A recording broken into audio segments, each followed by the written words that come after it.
All right, students, what we're going to do is we're going to go ahead and use the quadratic formula to help us solve this quadratic equation for x.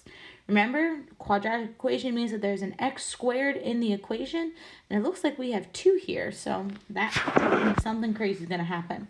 So my quick reminders were make the equation equal 0. Okay, so this clearly doesn't equal 0.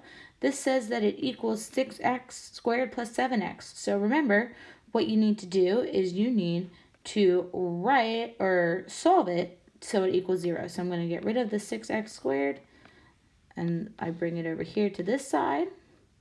So 14x squared minus 6x squared is, oh my god, 8x squared. That's embarrassing. Plus 1, and now that equals 7x. But once again, I need to get rid of the 7x, but there's nothing over here to combine it with. So I'm just going to put it right here in the middle, because that tells me it's going to be 8x squared plus a negative 7x or a minus 7x, whichever you want, plus 1 equals 0. All right, so check, I have it equal to 0 now. Okay, so now I need to write A equals, B equals, C equals before I even jump into the formula. All right, so let's get started. So A is with your x squared, your B is with your x, and your C is the constant or just the regular number. So it looks like A equals 8, B equals negative 7, and C equals 1. So let's go ahead and use our quadratic formula. All right, so hopefully you remember that A equaled 8, B equaled negative 7, and C equaled 1, because I got them right up top there. And there is our quadratic formula.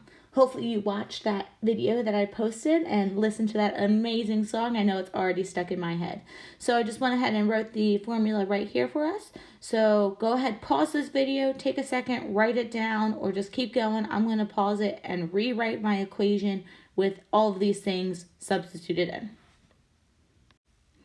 So I went ahead and tried to color code for us. So as you can see, my negative b turned my negative 7 to a positive 7, plus or minus the square root of b squared minus 4 times a times c, so I plug those in, all over 2 times a, so 2 times 8.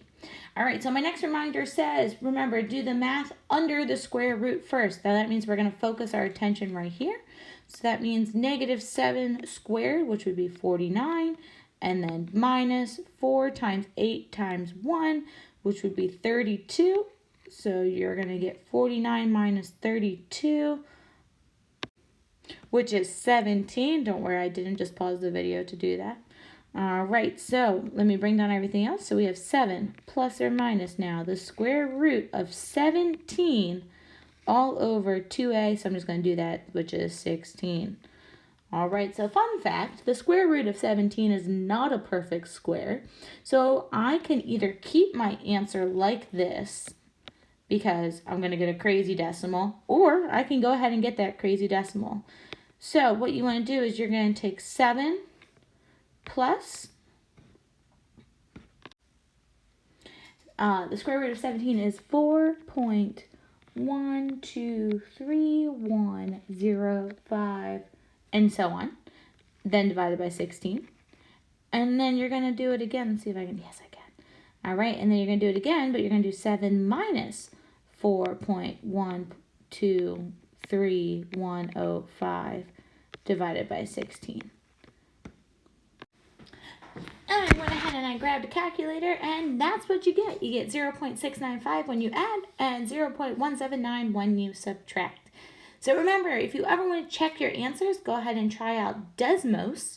Type in the equation before you do the quadratic formula, like the one where it equals 0. Type that in and then click on your 2 x intercepts, and you should get these 2 decimals.